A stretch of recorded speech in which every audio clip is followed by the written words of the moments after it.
Wala siyang hangin. Kasi pag pinakuluan natin to, yan.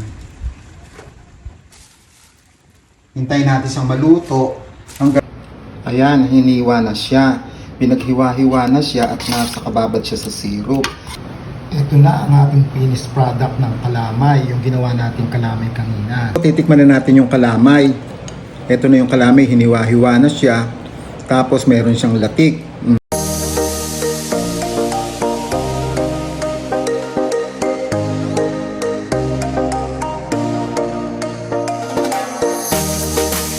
Kaberat at kapingas, ang share ko naman sa inyo yung pagluluto ng kalamay na inilalaga o yung sinusupot.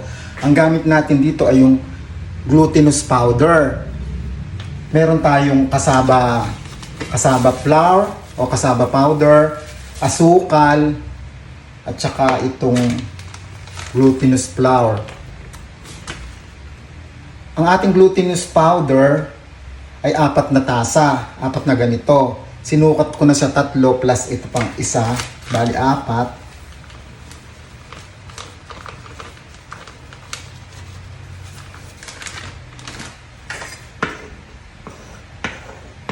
Yan, 4 na tasang glutinous powder.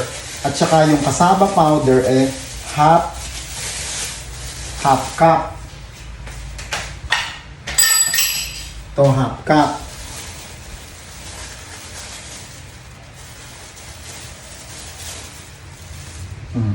Ayan.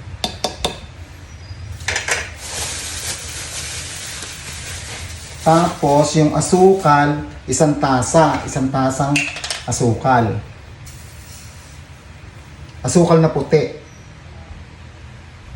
White sugar.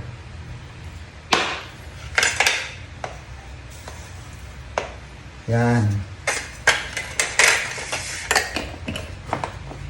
Maghuhugas tayo ng kamay. At itong tubig, 3 cups ng water.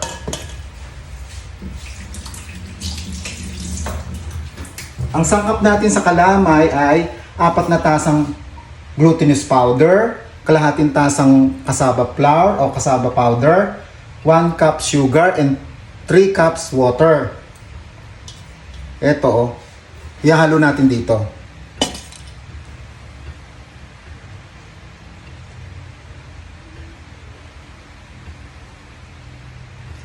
3 cups to, ihahalo natin. Yan. Nakikita nyo ba? Yan. Yan, oh. Ihahalo natin dito.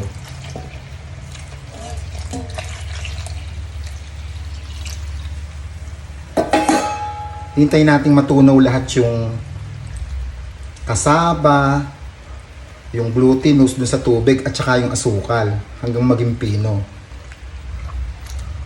Tapos sasalain natin to para sure tayo na pinong-pino yung ating mixture. Yan. Haluin natin mabuti.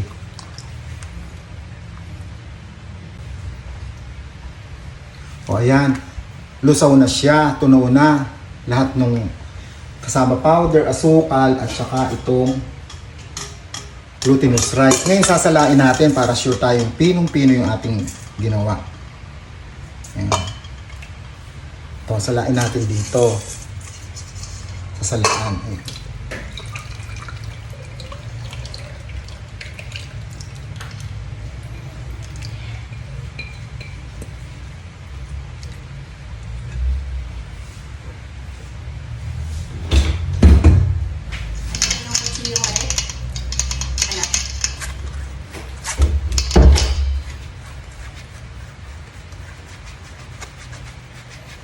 Yan. Nasala na siya.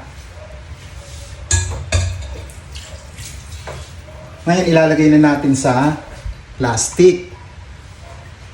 Sali muna natin dito sa pitcher para madali siyang sali sa plastic.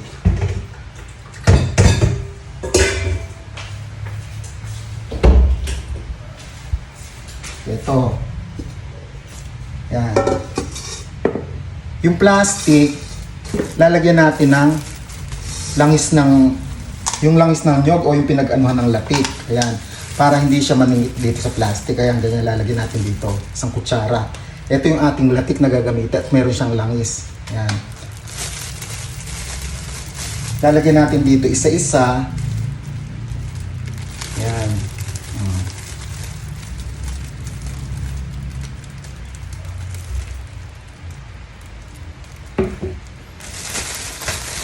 Ganyan. Saka natin siya ibubuhol. Yung maluwag na, yung wala siyang hangin. Yan, ganyan. Ganito na loose siya.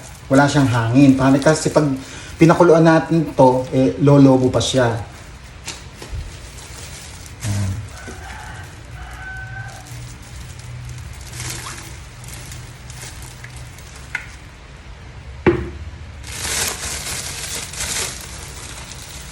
Ayan, yung walang hangin, maluwag. Ayan, loose, ganyan.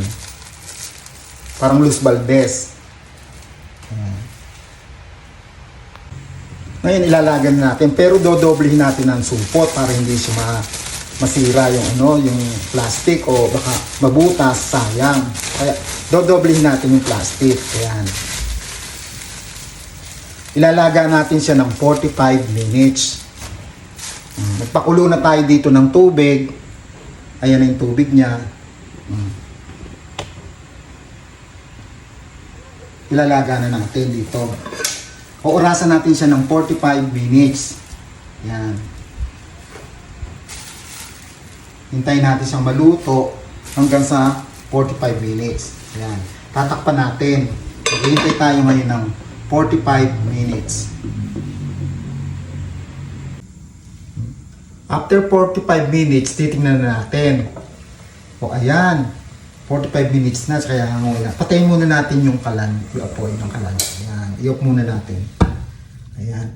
Ito na yung kalamay. Hahanguin natin. O.